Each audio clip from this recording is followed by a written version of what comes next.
Hey, what's up guys? It's Jason with Strength Running, and I'm here in the Rocky Mountains. I just got finished with a beautiful trail run. As you can see, the aspens are starting to come out. It's just a really stunning time of year to be out here. But what I want to talk about in this video right now is how you can run longer without getting so tired. How to reduce your fatigue levels at the end stages of a long run so that you can keep running and keep running strong.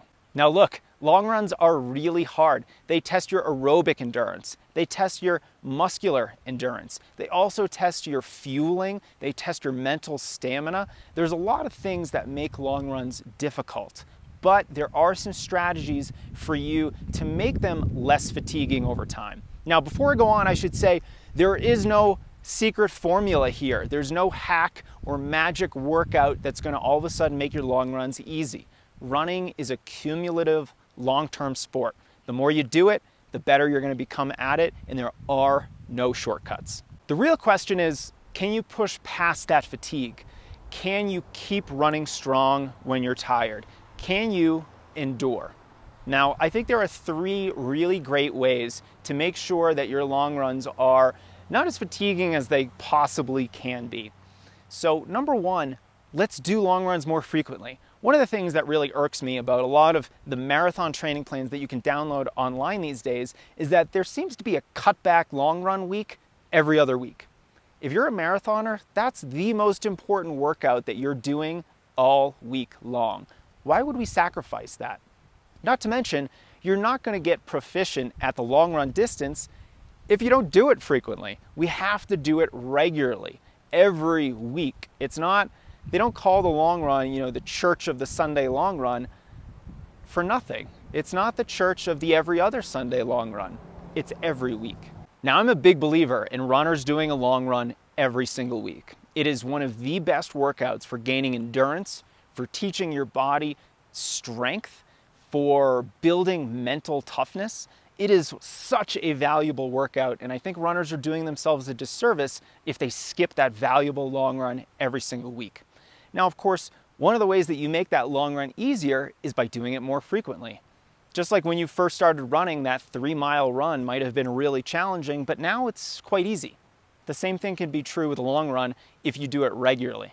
Now, the other way that you can make long runs feel a lot more easy is that when you're out there and you're running and you're feeling fatigued and tired and your legs are getting tight, why don't you stop for 30 seconds and do some leg swings?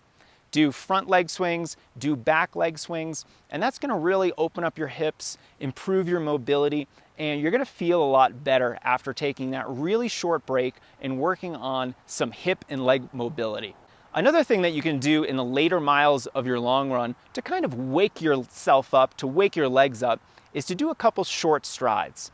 These don't have to be as fast as a normal stride, which is about 95% of your maximum speed, but instead you can just simply speed up to about maybe tempo pace or about 5K pace.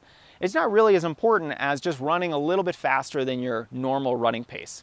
And if you can get up to that pace for maybe 10 seconds, that's all it has to be, you're doing a very similar thing as those leg swings. You're increasing your range of motion and you're really kind of waking your legs up.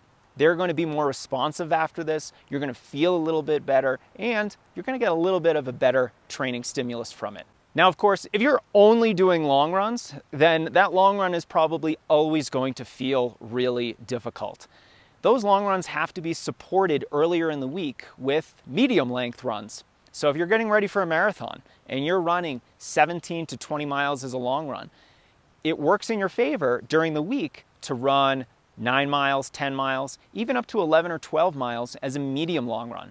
This is going to make those long runs feel a little bit easier. It's going to boost your general endurance and your fitness level so that when it does come time to bang out that 20-miler, you're going to have more tools at your disposal to run it well. Now look, like I said at the beginning, there's no secret workout or magic formula or some training strategy that only a select few know about that's going to make your long runs a lot easier. It's simply a matter of doing them regularly, doing them consistently, stopping to do some leg swings or maybe even some pickups or strides in the later miles of that long run if you are feeling very fatigued or sore. And the other thing that you can do is support that run with shorter, medium length long runs during the week, so that when you do go out there for your long run, you're not asking so much of your body. You're only asking for a little bit more. And these strategies, when applied regularly and consistently over time, are going to make that long run a lot more accessible and a lot more productive for you. So I hope this video was helpful for you. Don't forget to hit that subscribe button. I don't want you to miss any, because we are publishing more videos than usual recently. And if you want to learn more about how to run longer with less fatigue, train for that half or marathon that you have coming up, head on over to strengthrunning.com. We have tons of useful stuff for you.